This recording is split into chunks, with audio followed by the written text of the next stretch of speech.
pristatymą, tiesiog kalbėsiu tiesiog apie psichologų situaciją, kai buvo dėl Draciaus Kedžio bylos.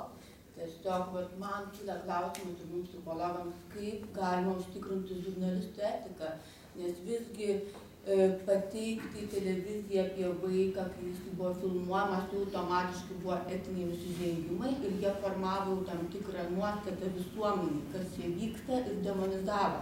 Tai kaip užsitikrinti, kad iš tiesų ar tai psichologas turi etiką, ar tai kitas specialistas, žurnalistas turėtų etiškai laikytis. Nes, kaip ir minėjai, susidaro tai, kad kai tu esi vienas paranoikas, tu esi vienas paranoikas, aš bijau to ir aš bijau.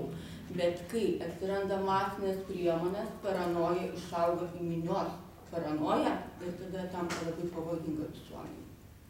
Tai tas tiesa ir iš tikrųjų tas labai gerai paminėjo, šiaip jau. Tai irgi buvo karas, ko aš nepaminėjau, informacinis karas. Ir buvo labai įvairių, TV3, LNK, 3 televizijos, reiškia, kurios tą pačią istoriją pateikia visai kitaip. Vienoje vietoje, reiškia, vieni yra teisūs, kiti teisūs. Nors istorija ta pati.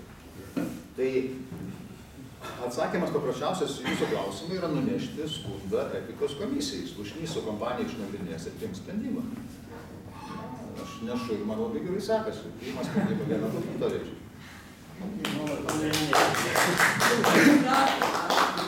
Ok, kas klausėte prie durų stovintis gal nori? Prašau. Aš noriu asmeninį klausimą tokį paklausti. Intimų? Ne. Koks yra jūsų santykis su vienu tokiu veikėju, Facebooko žinomu? Tai yra visiškai neapsikamufliavęs, visiškai atviras, nereikia jokių net etikėčių klijuot, kad tai yra Rusijos interesų veikiantis žmogus, Vygantas Kelertas, kitaip Facebook'e. Matrica Lietuvoje, kuris atvirai palaiko Putiną beveik kiekvienam savo postę, taip pat ir Staliną. Ir jūs ten vienas kito palaikinat, pakomentuojat kažką, tai yra koks jūsų nuostata yra apie šitą. Tai pirmiausiai, tai ačiū, kad pasakėt, kas tai yra Vygantas Kelertas. Kelertas. Aš nežinojau, labai ačiū, dabar žinosiu. Čia vienas iš tų žmonių, kur siuntė Putinui laišką. Jo, tai gerai. Jo, tai aš laikausi priešingai, negu tarkim, pavyzdžiui, garbus teisininkas Tomas Kautrina, reiškia, ne? Aš manau, kad žmonės gali turėti įvairiausią nuomonę. Ne, ir aš nemanau, kad jie turi kitokią nuomonę, negu mano yra debilai. Nemanau. Ir Facebook'e aš laikausi taisyklės paprastos. Aš leidžiu komentuoti visiems, kurie neįžeidinėja kitų ir nevartoja Ramanausko leksikos. Yra 2 taisyklės. Visa kita, prašom. Jeigu tas pats, reiškia, jūsų minimas Vygantas Kelertas parašytų pas mane, tarkim, Facebook'e, ne, pavyzdžiui, na, tarkim, kad sausio 13, reiškia, savi šaudė į savus. Tai aš turbūt jį ištinčiau ir užbaninčiau spėjau. Pas mane jis taip nerašo. Ką jis rašo kitur, aš tikrųjų nežinau, nes, na, neturiu laiko viso milijono vartotojų sekti. Neturiu. Bet, vieną dalyką nepaminėjau, labai gerą pokalbį. Jeigu atsakiau klausimą. Santykis asmenis su juo neturiu jokių, jeigu ką, nepažįstu. Bet jums požiūris į tai, ką jisai pas save sako. Aš nežinau, kas pas save sako, varysiu pasižiūrėsiu. Nu, jis palaiko visiškai Donbaso Respubliką ir taip toliau. Tai Vienas jo teisė. pasisakymas buvo, kad trėmimai vyko, tarkim, Sovietų Sąjungoje, tai gelbėjo nuo karo lietuvius, kai trėmė juos į Sibirą. Nu, jeigu jis netikrai su jų baimės. Nes man tai dar vieną labai galima, aš labai trumputį dar pasakysiu, ką man užšausiu apie tą informacinius karus, tai yra labai dar įdomus puslapis toksai Raudonojo meškiuko pėdsakais. Gal kas matė? Kas autorius? Man kyla įtarimas, kad autorius iš tikrųjų, aš nežinau, galbūt galiu suklysti, bet man kyla įtarimas, kad autorius yra Valstybės saugumo departamentas. Ir pasakysiu, kodėl. Šiaip normaliai žmogus pateikti tiek informacijos iš tiek skirtingų šaltinių, tai daugiau nieko neveikti per dieną, tik tai su šaltiniais dirbti. Ir atranka ir kryptingumas šaltinio, kad tai yra iš tikrųjų yra spec. Gali būti, kad tai laisvalaikiu dirbantis Valstybės saugumo departamentas specialistas.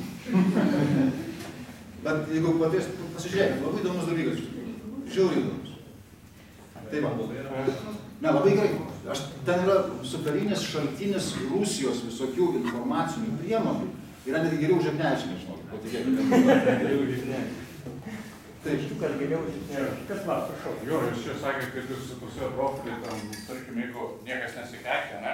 Nerašinėja, neįžeidinėja žmonių, nebainina, tai kodėl aš jų neužstatė, tai kažkaip tai gali būti taip, kad, dar nepasakiau, čia kas rašinėja, ne? Gali būti, pavyzdžiui, taip, kad jūs kur nors pas Ramanauską. Aš jau irgi užbanintas. Arba pas užkalnį, ar ne, kur nors pasireiškia.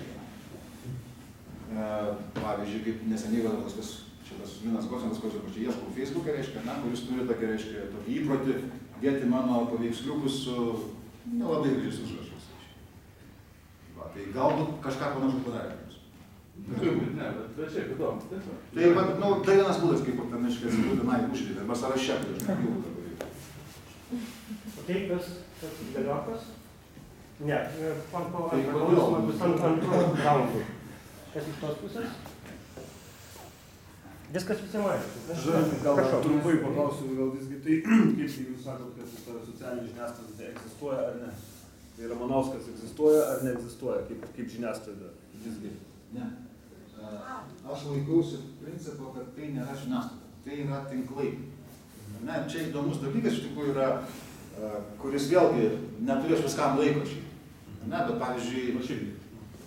bet pavyzdžiui, ta pati žurnalistų etikos inspektoriaus tarnyba vienam iš savo sprendimų yra nusprendusi, kad Facebook profilio savininkas, AK Ramanauskas šiuo atveju buvo konkrečiai pasakyti, yra viešosios informacijos rengėjas ir skleidėjas ir jam taikomi visi reikalavimai.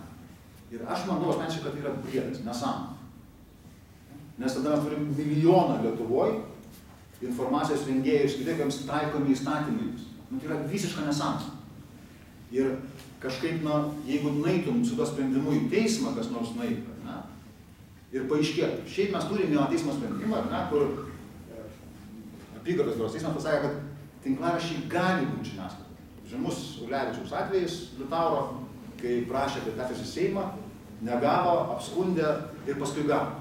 Bet ten nebuvo, kad visi tinklaraščiai yra žiniasklaida, kad gali būti pripažįstami.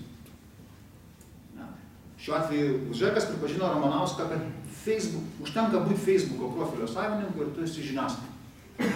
Tai nesąmonė. Žiniasklaida turi tam tikras taisyklės.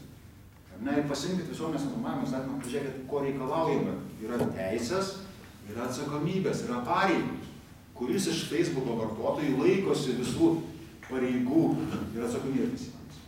Aš tada dar labai trumpai, jūs apskundėt Ramanauską kaip kokį, kaip fizinį asmenį ar kaip žiniasklaidą? Ne, aš tada skundžiau, reiškia, jo pasisakymus. Buvo labai įdomu iš tikrųjų. Čia tas yra, dėl to aš taip, iš tikrųjų, paniekinamai kalbu, pavyzdžiui, apie Slušnio komisiją. Aš neseniai, kaip tik, berods užvakar, kada paskelbiau pas save 3 sprendimus šitos komisijos, kurie prieštarauja vieni kitam. Pirmas buvo nesvarstyti Užkalnio skundų, nes tai yra Facebookas.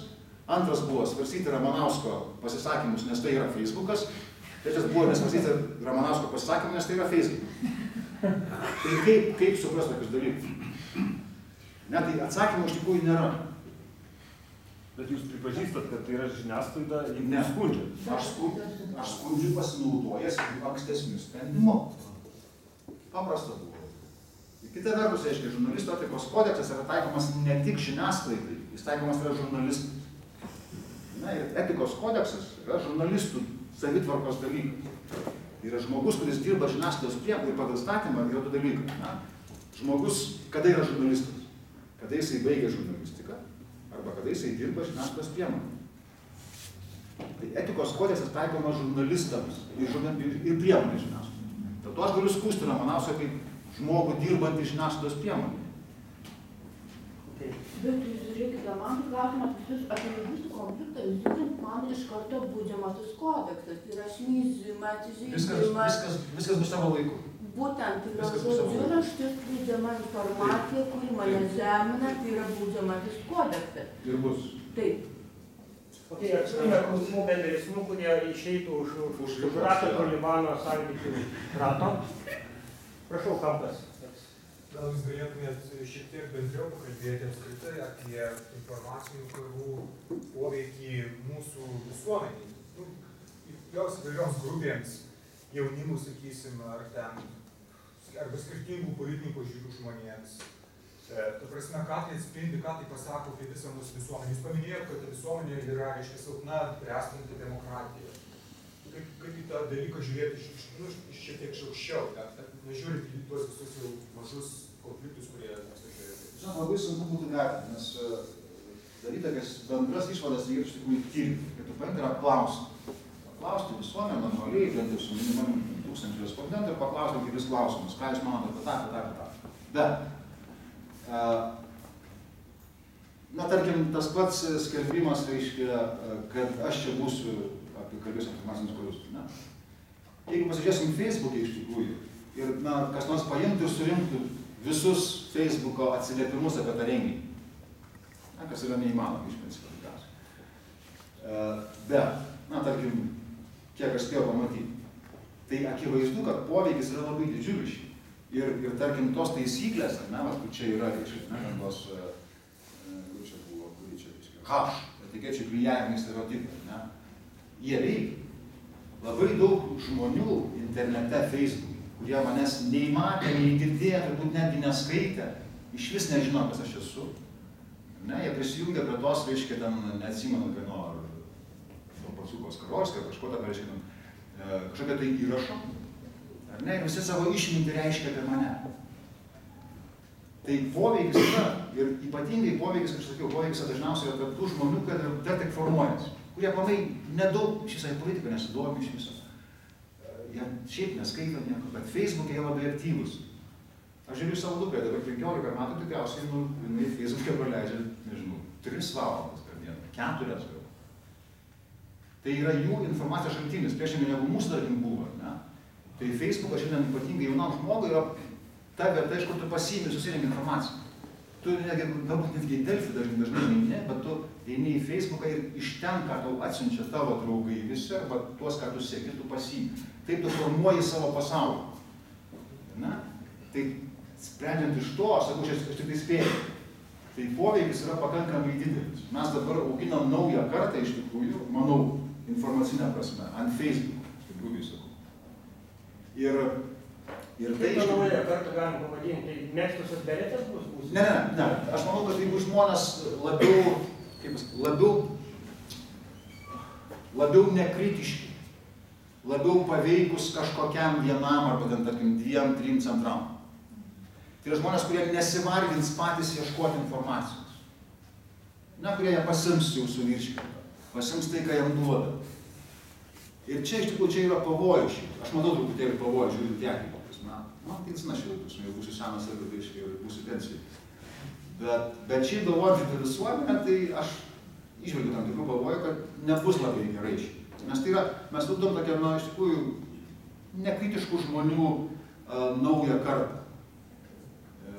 Ir tas nieko geras, kai žmogus pats neanalizuoja, reiškia, tai yra blogai mums.